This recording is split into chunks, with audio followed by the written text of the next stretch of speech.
হঠাৎ করে ৫৪ বছর পরে নারী কমিশন যতগুলো রিপোর্ট দিয়েছে একটাও কোরআনের সাথে মিলছে কেন? এই মহিলাগুলো আগে ৫৪ বছর ছিল না? ছিল। হঠাৎ এটা করছে কেন? এদের পেছনে রাঘব বোয়াল আছে, কারা আছে এখন টের পাওয়া যাচ্ছে। ১৩ জন মানুষকে ১০ জন মানুষকে নিয়ে আপনি কমিশন বানালেন। এই ১০ জন মানুষের ভেতরে সেই মহিলাগুলোর চেহারা দেখলাম সব টিপ পরা। কি কথা বলছেন না কেন? এইগুলো এই ১৫.৫ বছর এই জালেমা মহিলাকে টিকিয়ে রাখার জন্য বিভিন্ন কথা বিভিন্ন সময় বলতো। এই দেশে কি শুধু ওই ১০ জন আর মহিলা নেই দেশে? ডক্টর নাসিমা হাসানকে নেওয়া যায়নি? ঢাকা বিশ্ববিদ্যালয়ের যে শিক্ষিকা, এই যে কুমিল্লায় বাড়ি, বলেছিল আমার ছেলের কলার চেপে ধরেছেন কেন, জবাব দেওয়া লাগবে। এই মেয়েটাকে নেওয়া যায়নি কমিশনে? তাহলে উল্টাপাল্টা রিপোর্ট দিতে পারতেন না। এমন এমন রিপোর্ট দিয়েছে, শয়তান পর্যন্ত চিন্তা করছে যে আমিও তো এ চিন্তা করি না। ওদের প্রথম রিপোর্টে কি দেখেছেন? যে কোনো স্বামী যদি স্ত্রীর সাথে সহবাস করতে চায়, স্ত্রী যদি বলে না আমার এখন হবে না, এরপরও স্বামী যদি সহবাস করে তাহলে ধর্ষণ মামলা হবে। ধর্ষণ মামলা হলে জজ রায় দেবে। ধর্ষণের বিচার কি? ফাঁসি। কথা বলছে না কেন? তা আপনার কি মনে হয় এই রিপোর্ট শুনে বলেন তো?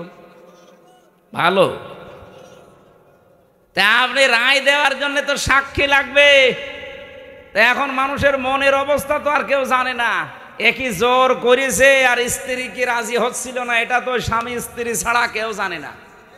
এখন ওই জায়গায় সাক্ষীর জন্য আপনাকে মানুষ বসিয়ে রাখা লাগবে, অথবা ইউটিউবারদের রাখা লাগবে।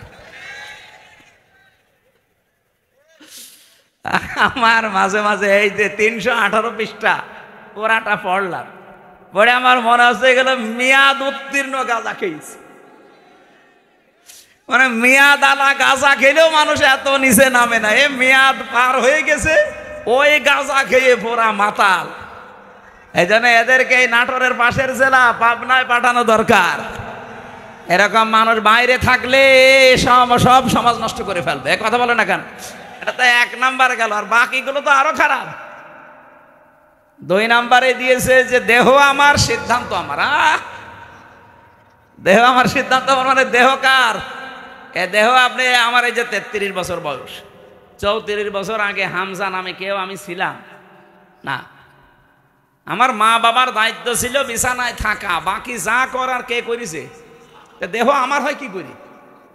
আলালাহুল খালকু ওয়াল আমরু। আল্লাহ বলেন আমি বানিয়েছি, সিদ্ধান্ত বলেন বলেন। এই আয়াতের পুরা বিরুদ্ধে লিখেছে তারা, যে দেহ আমার সিদ্ধান্ত আমার। ৩ নাম্বারে তারা লিখেছে যে যারা যৌন কর্মী আছে এদেরকে শ্রমিকের মর্যাদা দেওয়া লাগবে। আরে ভাই, যৌন কর্মী যারা, এরা যদি শ্রমিকের মর্যাদা পায়, তাহলে যারা ডাকাতি করে তারাও তো পুলিশকে বলবে ভাই আমরাও শ্রমিক, আপনারা আমাদের ধরবেন না, কারণ এই ডাকাতি করা খুব রিস্কের কাজ। আর যে শ্রম দেওয়া লাগে গাছ কেটে রাস্তায় ফেলে, কি কথা বলছে না? আমি সাতক্ষীরা থেকে আসার সময়, ওই যে আশাশুনি মাছের ঘেড় এলাকা, ওই ১৭ সালের দিকে আসার সময় ডাকাত পড়েছিল রাস্তায়, বিশাল এক গাছ কেটে রাস্তায় ফেলেছে। কেবল মনে হয় একটু আগে কেটে ফেলে রেখেছে, কারণ গাছ কাটতে ২-৩ জন সরিয়ে নিয়ে এসে একেবারে জায়গা মতো রাখতে দেখলাম। ওই যে সূর্য ইসের আলো জ্বলছিল লাইটের, ওর ঘাম ঝরছে। এখন আমি কাজ খুলে দিলাম, আমার দিকে তাকিয়ে বলছে হুজুর আপনার টাকাও নেব, আল্লাহ মাফ করবে। আরে শয়তান, যা আছে নিয়ে আমার গাড়িটা আগে ছেড়ে দি। আল্লাহরে বিশ্বাস আছে। কি বলছে? ও বলছে আমাদের এলাকায় আপনি মাহফিলে এসেছিলেন, আপনাকে আমরা চিনি, আপনার টাকাও নেব, আল্লাহ মাফ করবে, আপনি চলে যান। মানে গাছ এত কষ্ট করে ফেলে রেখেছো, ঘাম ঝরছে কপাল দিয়ে। ওরা তো তার পরের দিন প্রশাসনকে বলতে পারতো না যে ডাকাতি করা কি কষ্ট, আপনারা তো টের পান না? গাছ কেটে ৪-৫ জন নিয়ে রাস্তায় ফেলে রাখা লাগে। এই দেখেন ঘাম ঝরছে, আমরা শ্রমিক। ওরা বলতে পারে না যে আমরা শ্রমিক, তাও তো ওদের শ্রমটা অন্তত হচ্ছে, এটা জুলুম হচ্ছে। তারপর কিন্তু যারা যৌন কর্মী, এদের ওপরে কি জুলুম করলেন আপনি? বলেন আপনি কি কি একটা ন্যায় বিচার দিলেন তাদের উপরে? আমার মনে হয় আপনি পার্সেন্টেজ খুঁজে দেখবেন, রাজবাড়ির এই দৌলতপুর ঘাটে, যশোরের এই জায়গায়, আর নারায়ণগঞ্জেরটা তো বন্ধ হয়ে গেছে, যেখানে যেই পতিতালয় ছিল ওখানে যে দেখেন যত মহিলা আছে, একটাও নিজের ইচ্ছা করে আমার মনে হয় যায়নি, গেলেও খুব কম। হয়তো ধোকায় পড়ে গেছে, প্রবঞ্চনার শিকার হয়ে, অথবা প্রেমে ছাকা খেয়ে যে কোনো কায়দায় ওখানে গেছে, যে আর বেড়াতে পারে না। প্রতিদিন এই যে 8টা 10টা 15 20টা পুরুষের সাথে তারা কি প্রোটেস্ট কিছু নেয়? কিভাবে তাদের ব্যবহার করছে? আপনি যে বিশ্ব স্বাস্থ্য সংস্থা যে রিপোর্ট দেয়, স্বামী বাদে অন্যের সাথে মিলন যারা করে এদের এই যে HIV কি বলে এটারে, এইডস হওয়ার সম্ভাবনা 100 ভাগের 99 ভাগ। আপনি এই কমিশনের মাধ্যমে রিপোর্ট দিয়ে যৌনকর্মীর উপর আপনি ন্যায় বিচার করেন না, আরও বিচার করছেন। ওদের সব এইডসের দিকে ছেলে দিয়ে আমার মনে হয় ওরাও 2 দিন পরে দেখেন মিছিল বের করবে যে এই নারী কমিশন তো মানা দূরের কথা, ওদের ফাঁসি দিয়ে দিন। শয়তানরা আমাদের জীবনের উপর আরো অত্যাচার বাড়িয়ে দিচ্ছে।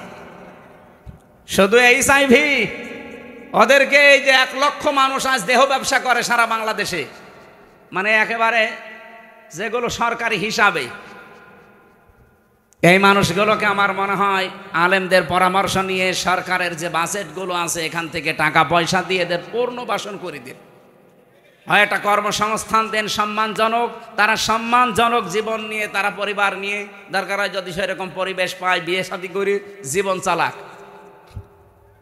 যে সমস্ত দেশ আছে যেখানে পতিতালয় চলে না, সেই দেশগুলো দেশে শ্রীকে নেই, চলছে না পৃথিবীতে। আপনাকে কোন কারণে এই পাপের কাজ করা লাগবে? যেখানে জেনা ব্যভিচার ওপেন হয়ে যায় সেই দেশে আমার আল্লাহর রহমতের দৃষ্টি আল্লাহ তুলে নেয়, গজবের দৃষ্টি নিক্ষেপ করে। বলেন নাউজুবিল্লাহ। এই দেশটাকে গজবে ফেলে দেওয়ার জন্য এরা কাজ করছে, আর এদের পেছনে কিছু রাঘব বোয়াল আছে। এই জন্য আমরা বলতে চাই, এ কমিশন মানা তো দূরের কথা, এ কমিশন যা রিপোর্ট দিয়েছে রিপোর্ট না, ও কমিশনই আমরা মানি না। ওদেরকে এই মুহূর্তে বাতিল করে হয় পাবনায় দিয়ে দেন অথবা ফাঁসি দিয়ে দেন। হ্যাঁ, আপনারা রাজি নেই? হয় ওদের স্থান পাবনায় দেবেন, নাই ফাঁসি দেবেন। কোরআনের 13টা আয়াতের উপরে হাত দিয়েছে ওরা।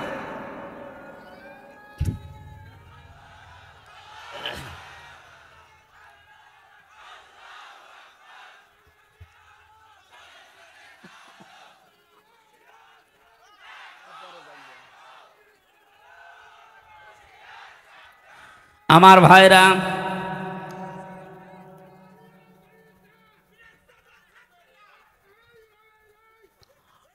আমার যে কথা বলছিলাম আমি বৃষ্টি নিয়ে, আল্লাহ রাব্বুল আলামিন এই পৃথিবীতে যে বড় বড় 4টা রহমতের ঘোষণা দিয়েছিলেন, তার 1 নম্বরে ছিল বৃষ্টি, 2 নম্বরে ছিল কন্যা সন্তান।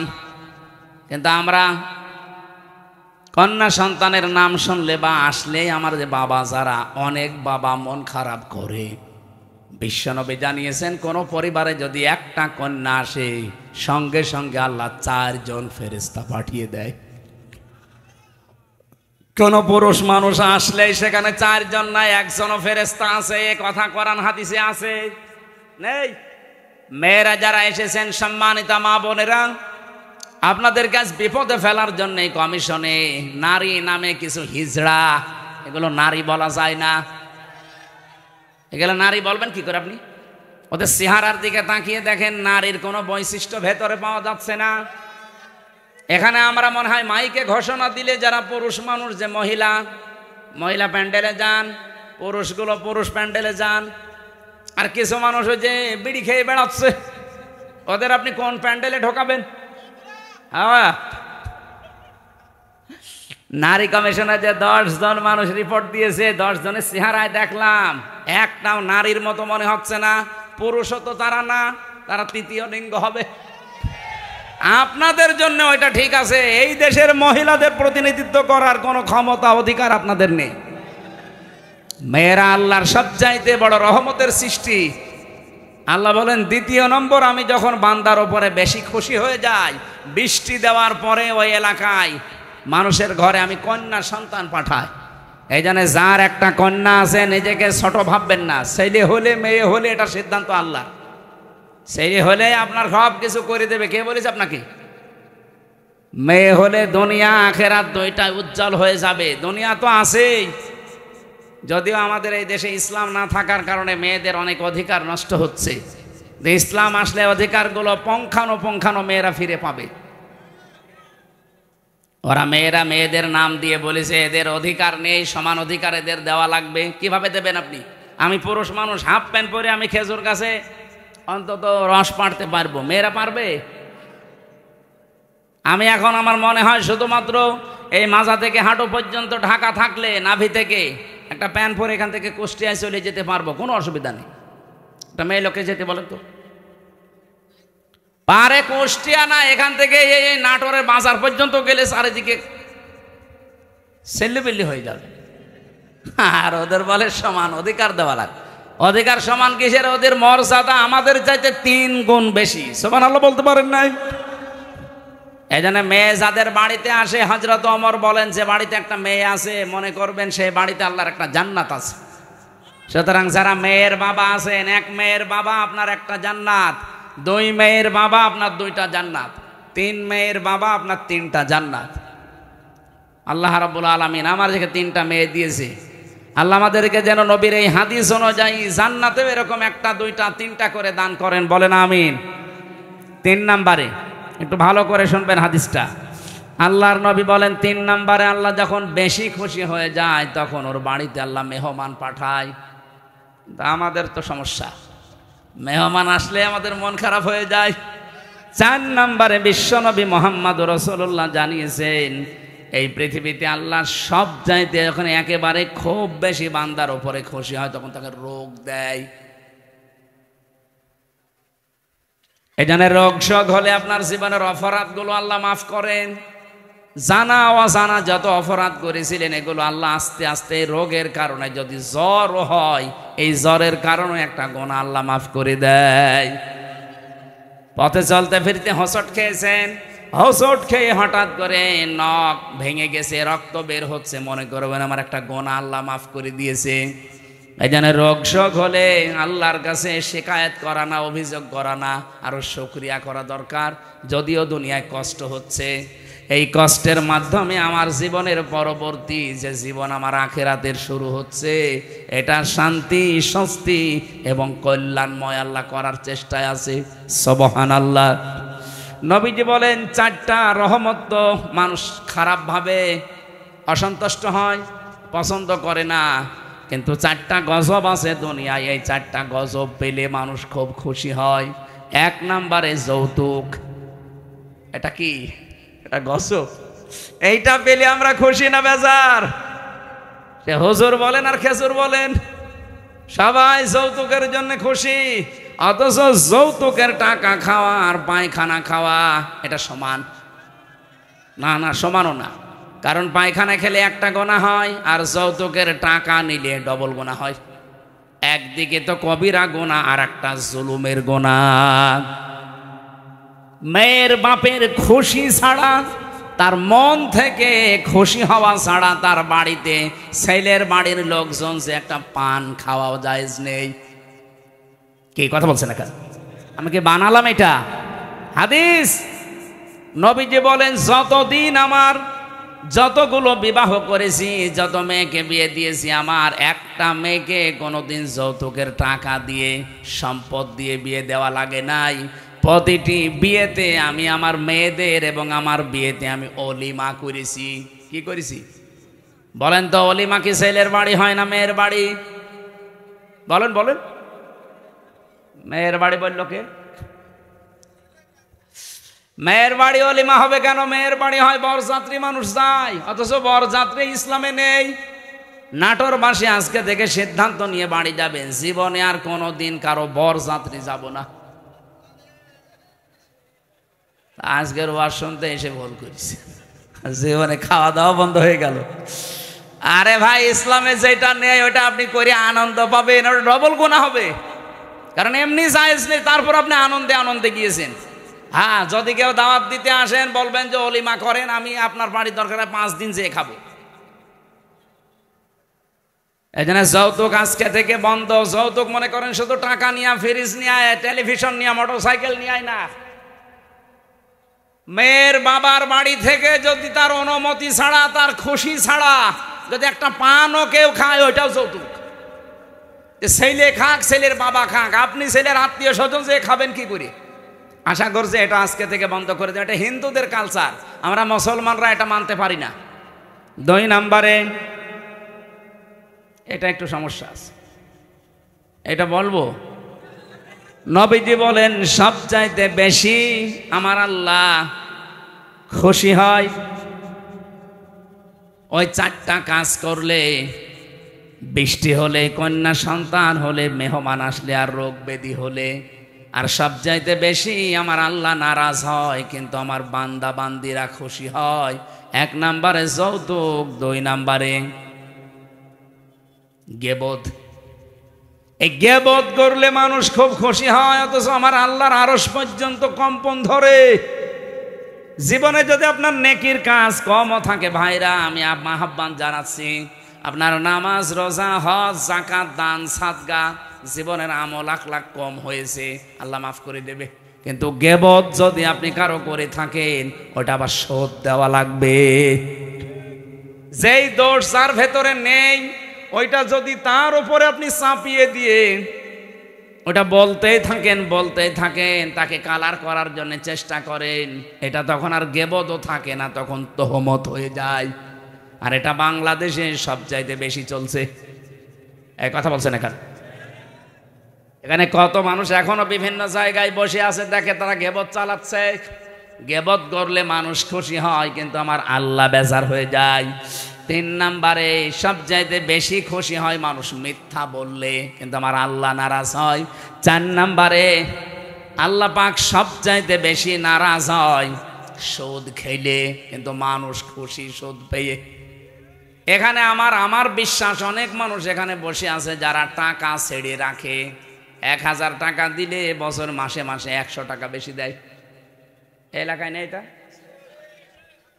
এই সুদের সাথে যারা জড়িত আছেন, টাকা ছেড়ে রাখেন, টাকা আসে, আপনি লিখে নিতে পারেন আপনি মায়ের সাথে এখনো জেনা করছেন। এই কাজে যারা আছেন এই মুহূর্তে তাওবা করে ছেড়ে দেওয়া লাগবে। যারা যারা রাজি আছেন তারা হাত তোলেন তো, অসুবিধা নেই, তোলেন। যারা ছেড়ে রেখেছেন তোলেন।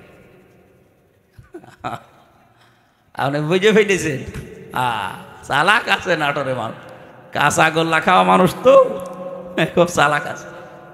তুলে আবার নামিয়ে ফেলিস না। আমি জানি এখানে বহু মানুষ এরকম আছে, যেই মানুষগুলো টাকা ছেড়ে রেখে এসেছে, মাহফিল শেষ করে ওই টাকা সকালে যেয়ে তুলবে।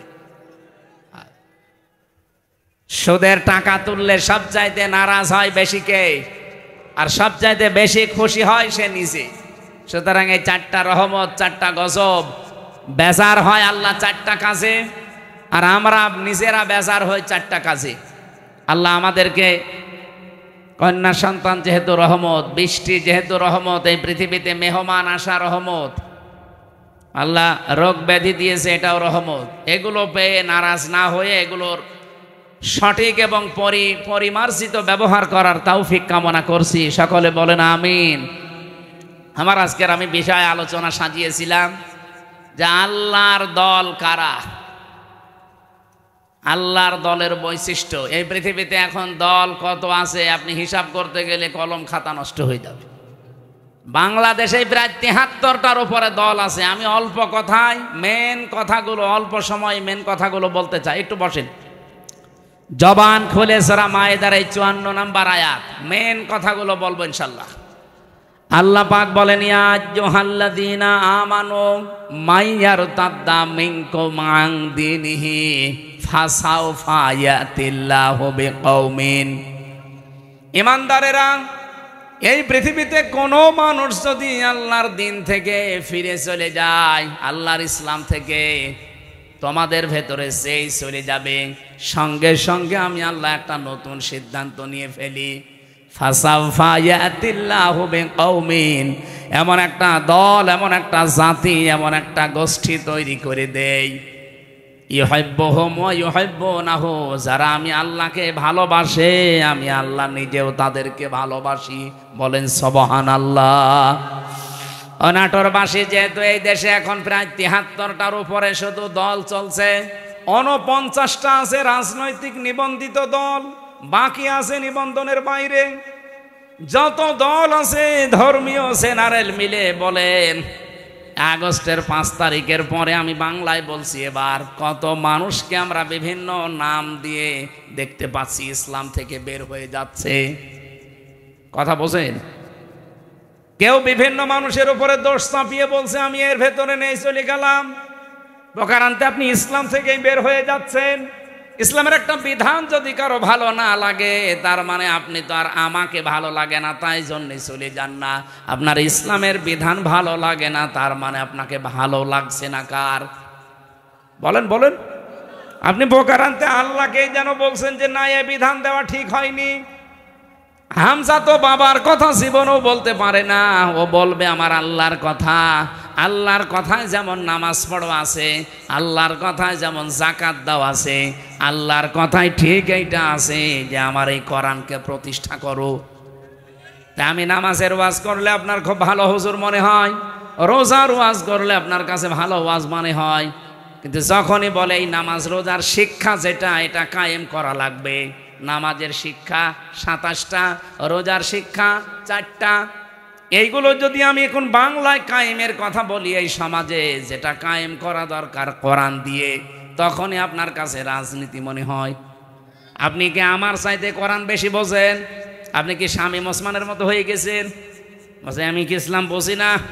আমাদেরকে ইসলাম বোঝাতে আসবেন না। প্রতিদিন নাকি উনি ৭২ রাকাত নামাজ পড়ে। এটা যে ডাহা মিথ্যা কথা।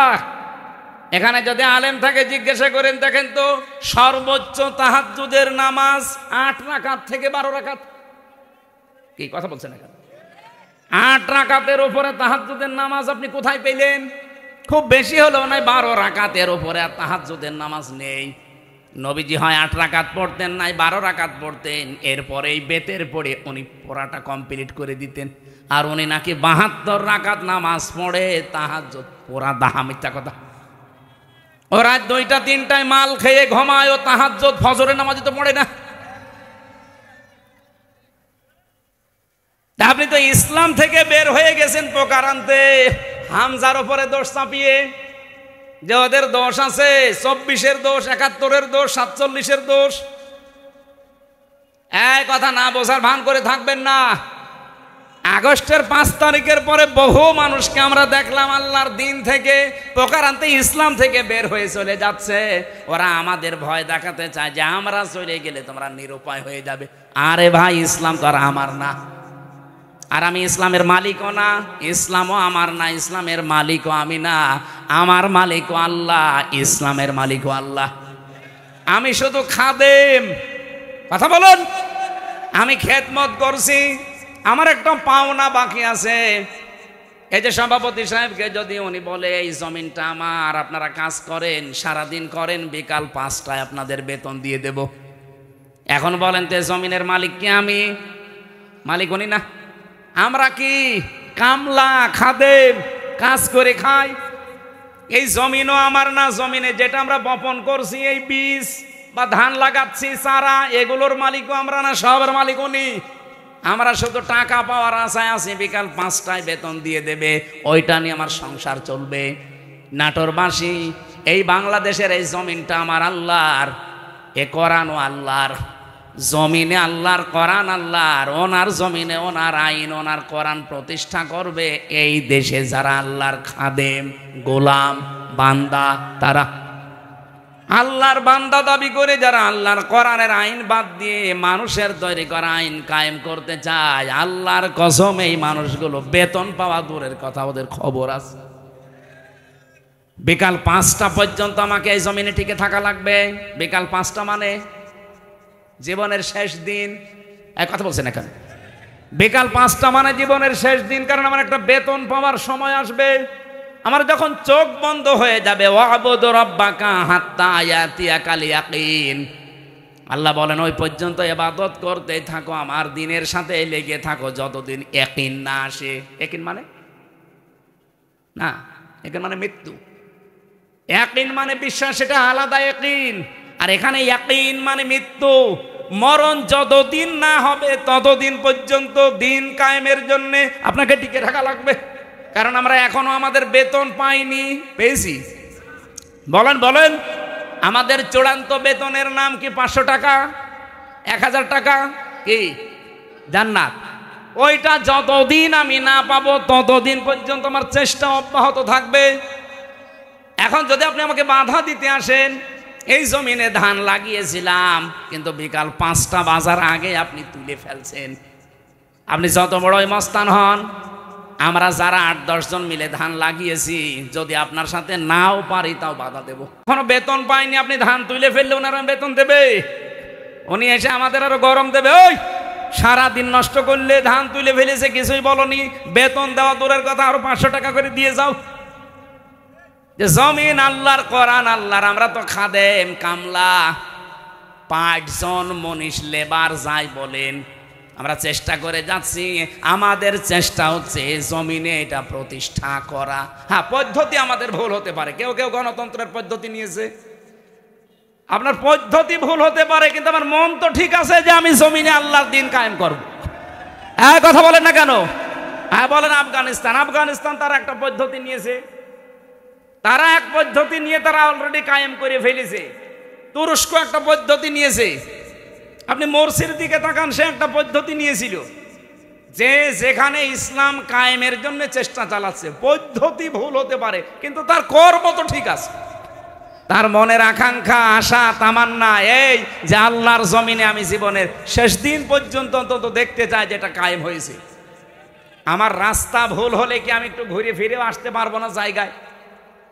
এখন যদি একেমাই ভাইকে বলি যে আমি নাটোরে যাব, উনি একটা রাস্তা দেখিয়েছে, এ মোসাম ভাইকে বললাম নাটোরে যাব, উনি আমারে দেখিয়েছে সেই বড়াই গ্রাম গুরুদাসপুর ঘুরে। হ্যাঁ, আমি নাটোরে যেতে পারবো ঠিক, এদিকে গেলে হয়তো 1 ঘন্টা লাগবে, এদিকে 1.5 ঘন্টা লাগবে, কিন্তু রাস্তা তো ঠিকই আছে, জায়গা মতো আমি যেতে পারবো। একটু সময় বেশি লাগবে, কম লাগবে। বাংলাদেশ সহ বিশ্বে যারা ইসলাম কায়েমের জন্য চেষ্টা চালাচ্ছে সবার মনের অবস্থা ঠিক আছে, কিন্তু রাস্তাটা একটু ভিন্ন হওয়ার কারণে অনেক মানুষ ফতোয়া দেয় উল্টাপাল্টা, ওরা গণতন্ত্র করে, জীবনেও কায়েম করতে পারবে না। আরে দিনের মালিকই তো আমি না, আমি কায়েম করার কে? আমি চেষ্টা করে যাচ্ছি, অবশ্যই আমার সফলতা আমার জান্নাত পাওয়া পর্যন্ত। কিন্তু এর ভেতরে যদি কেউ মাস্তানি করতে আসেন, ধান বানানো, লাগানো, ধান বীজ তুলে ফেলবেন, আর আমি বেতন পাওয়ার আগে আপনাকে ছেড়ে দেবো, জীবনও না, দরকার আপনার সাথে মারামারি হবে। কথা বলেন, কথা বলেন, আপনার সাথে হাতাহাতি হবে, মারামারি হবে, যদি মেরে ফেলা লাগে মেরেও ফেলবো, কারণ আমার টার্গেট বেতন। বেতন বলেন, ওই বেতনের নাম বিকাল 5টায় যেটা আল্লাহ দেবে, ওইটা এখনো হয়নি। আর আপনি তার আগেই দিন থেকে বিভিন্ন সোতা নাতা বের করে বের হয়ে চলে যাচ্ছেন। কি করবেন? আল্লাহর কিছুই হবে না। যাদেরকে আপনি ভয় দেখাতে চান তাদেরও কিচ্ছু হবে না, কারণ এই জমিনের আশা তারা অলরেডি বলিন্না সলাতি ওয়া নুসুকি এ বলার পরেই ছেড়ে দিয়েছে। যারা এই কথা বলে যে বলিন্না সলাতি ওয়া নুসুকি, তারা জীবনের আশা ছেড়ে দিয়েই বলে। আপনার মতো মুনাফিকি করার জন্য, লোক দেখানোর জন্য বলে না। যারা এগুলো বলতো এতদিন, তারা কিন্তু অলরেডি আল্লাহর দিন থেকে বিভিন্ন সোতানাতা বের করে বিভিন্ন কথা ধোয়া তুলে তারা চলে যাচ্ছে। আল্লাহ এই জন্য বলেছেন যদি কেউ দিন থেকে চলে যায়, ফাসাউফা ইয়াতিল্লাহ, অতি শীঘ্রই। যারা আরবি জানে, সাউফা শব্দটা আল্লাহ কেন ব্যবহার করেন? সিন, সাউফা, কদ, লাম, এরকম 13টা শব্দ আছে। কোন সেন্টেন্সের আগে যদি আসে বাংলা অর্থ দাঁড়ায় খুব তাড়াতাড়ি। আল্লাহ বলেন যদি কেউ দিন থেকে মুখ ফিরিয়ে চলে যায়, আমি শুধু দেখবো, দেখার পরে অতি তাড়াতাড়ি ইয়াতিল্লাহু বিকৌমিন, একটা দল তৈরি করে দেব। ইউহিব্বুহুম ওয়া ইউহিব্বুনাহু, তারা কি আমি আল্লাহকে ভালোবাসবে, আমি আল্লাহও তাদেরকে ভালোবাসবো। তাদের গুণাগুণ কি হবে? এই যে আল্লাহর দলের বৈশিষ্ট্যগুলো বলতে আল্লাহ কথাগুলো দিয়েছেন। রব্বুল আলামিন বলেন তাদের গুণাগুণ হবে প্রথমত 3টা, আজিল্লাতিনা আলাল মুমিনিন, আইজ্জাতিনা আলাল কাফিরিন। তারা নিজেদের প্রতি মমিনের প্রতি হবে রহম দিল, কিন্তু কাফেরদের প্রতি হবে তারা কঠোর, বজ্র মুঠো।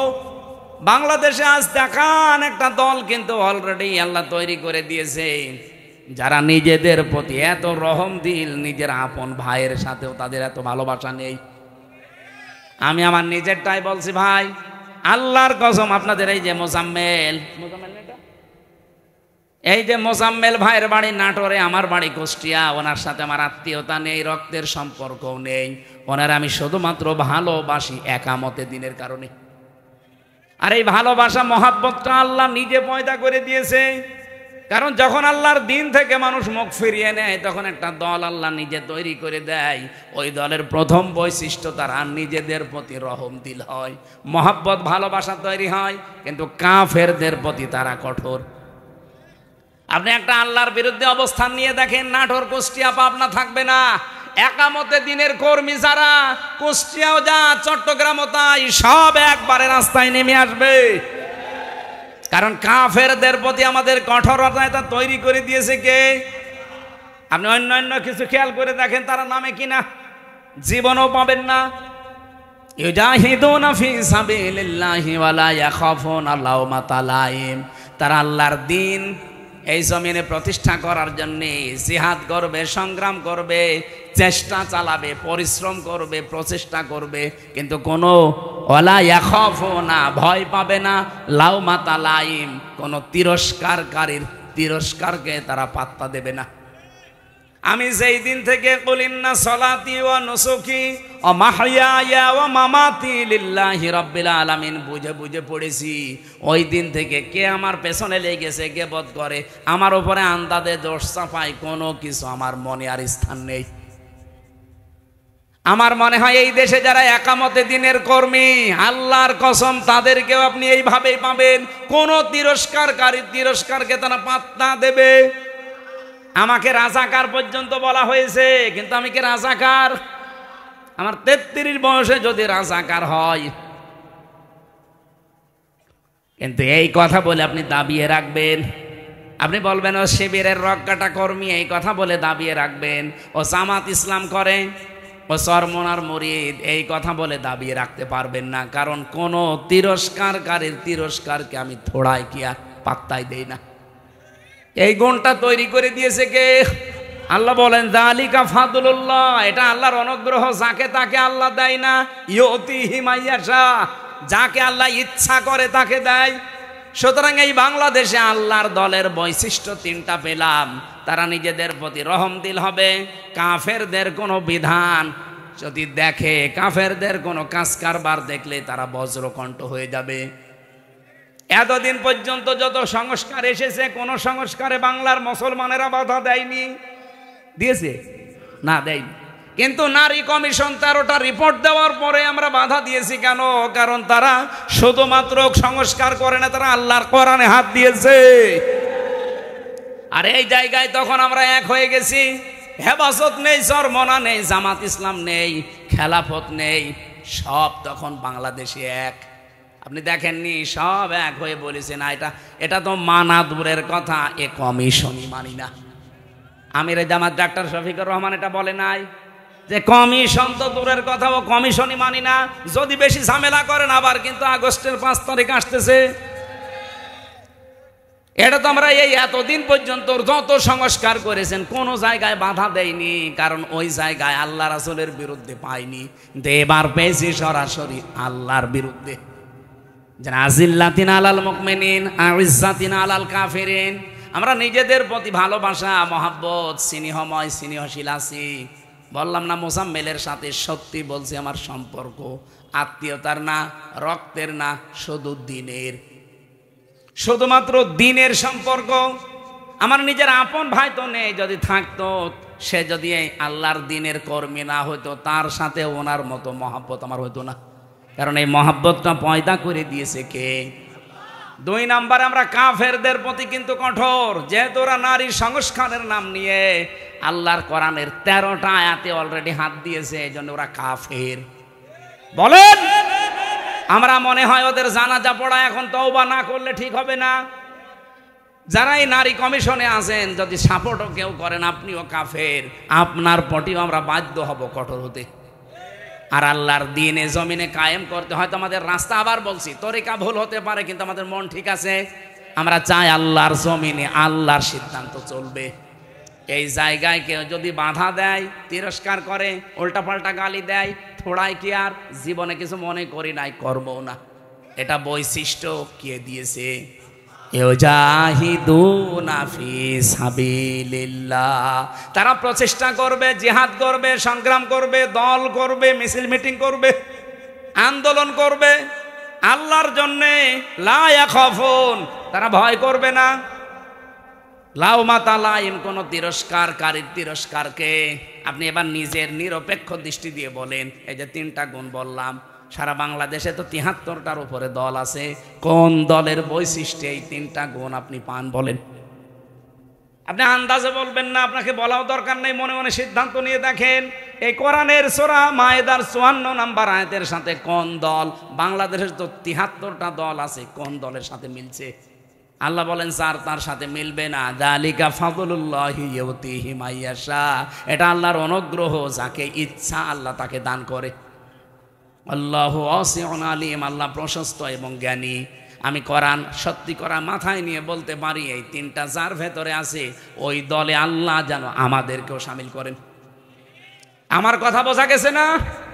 এবার আল্লাহ আমাদেরকে 4টা বৈশিষ্ট্যের কথা দিয়েছেন। ওই গুণগুলো অর্জন করতে হলে 4টা বৈশিষ্ট্য লাগবে।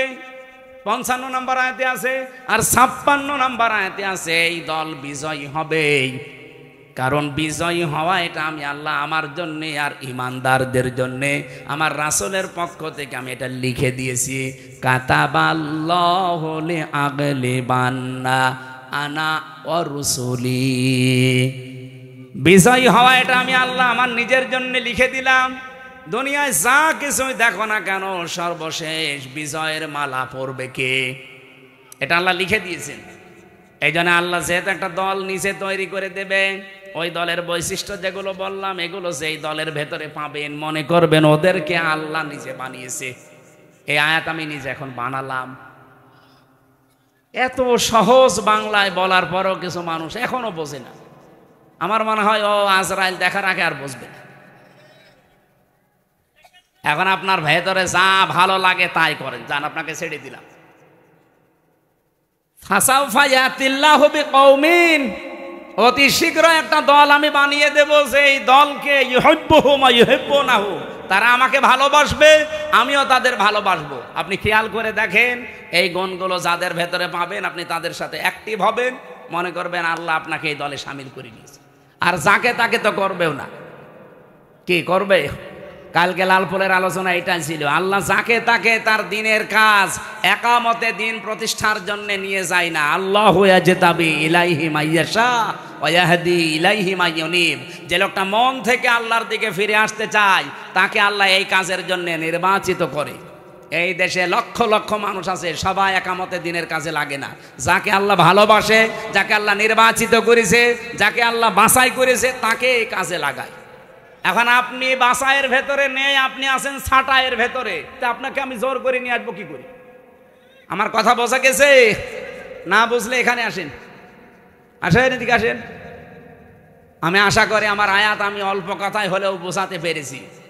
আল্লাহ যেহেতু একটা দল তৈরি করে দিয়েছেন, এই দলের বৈশিষ্ট্য বললাম, যার সাথে মিলবে, যদি আওয়ামী লীগের সাথে মেলে ওনাকে আবার নিয়ে এসে আবার দল করে, যদি বিএনপির সাথে মেলে বিএনপির সাথে করবেন, জামাতের সাথে মেলে জামাতের সাথে করবেন, যার সাথে মেলবে এইটার পক্ষে আমরা থাকতে চাই। এর বাইরে কোনো বাবা দাদা খালুর কথা আমরা আর শুনতে রাজি না। এতদিন শুনে শুনে কপালে আগুন লাগিয়েছি। আল্লাহ আমাদেরকে যে দল একটা তৈরি করার কথা বললেন, ওই দলের বৈশিষ্ট্য দিলেন, কোরআন থেকে শুনলাম। এই দলে অন্তত দয়া করে আমাকেও যেন শামিল করেন, আমাকে যেন বাছাইয়ের ভেতরে রাখেন, ছাঁটাই করে না দেন। আল্লাহর একটা নিয়ম আছে, ছাঁটাই আর বাছাই। আল্লাহ আন্দাজে কাউকে কেউ খালি খালি ছাঁটাইও করে না, কাউকে বাছাইও করে না। বাছাই করতেও কিছু নিয়ম আছে, ছাঁটাই করতেও কিছু নিয়ম আছে। বাছাই করার নিয়ম কি? এই যে গুণগুলো আস্তে আস্তে পয়দা করে দেবে। আর ছাঁটাই করার নিয়ম হচ্ছে গুণ পয়দা করার জন্য আল্লাহ তার মন তৈরি করে দেয়, কিন্তু এই লোকটার মনই নেই। এই যে গিরিশচন্দ্র সেন, এই লোকটা পুরা কোরআন শরীফের বাংলা করেছে পুরাটা, এবং কি তাফসির লিখেছে, কিন্তু লোকটা মুসলমান হয়নি। আপনি নরসিংদী যান, ওর বাড়িতে পুড়িয়ে ফেলেছে, ওর বাড়িটা আছে। আমি নিজে গিয়ে দেখেছি এই লোকটা পুরা কোরআন, আবার জীবনী নিয়ে পড়ছিলাম, পুরা কোরআন শরীফ বাংলা করেছে। আপনি যা তা মনে করছেন, অর্থ করে তাফসির করেছে। আর তাফসির যারা করে, যারা যারা এখানে বসে জিজ্ঞাসা করেন, এক একটা শব্দের কমপক্ষে একাধিক অন্তত 3টা শব্দের অর্থ তো জানাই লাগবে। দরবা মানে মারা, দরবা মানে দৃষ্টান্ত দেওয়া, দরবা মানে সফর করা, এরকম 33টা অর্থ আছে এক একটা শব্দের। লক্ষ লক্ষ শব্দ আছে, প্রতিটি শব্দের এরকম 33টা কমপক্ষে অর্থ আপনি জানবেন। এই জানার পরে কোন জায়গায় কোন অর্থ সেট হয়, অ্যাপ্রোপ্রিয়েট হয়, পারফেক্ট হয়, ওইটা ওই জায়গায় বসাবেন, তারপরে তাফসির লেখা সহজ হবে। এই হিন্দু আমার চাইতে কোরআন শরীফ কত বেশি পড়েছে।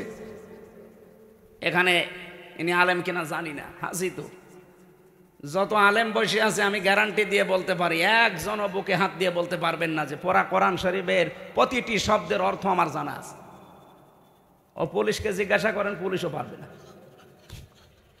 পারবেন না? না, ওনা তো এই লাইনের লোক না, জেনারেলের শিক্ষিত, আলেমরাই পারবে না।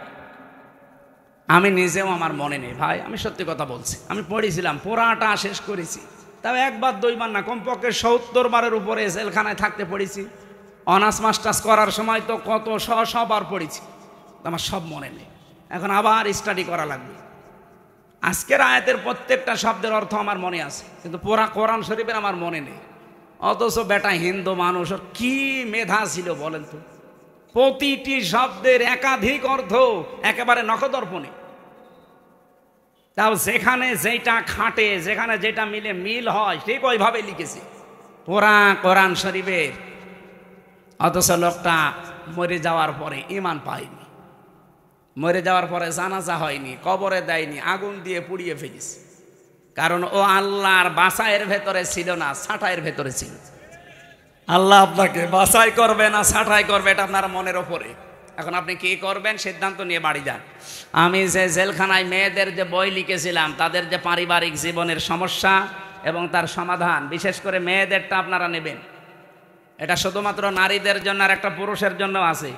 এটা পড়া, ওদের পরিবারে যে সমস্যা করে কি কি জিনিস নিয়ে, 120 পৃষ্ঠা, এটা ওদেরকে পড়াবেন, কাজে লাগবে। কোথায় এখানে আছে?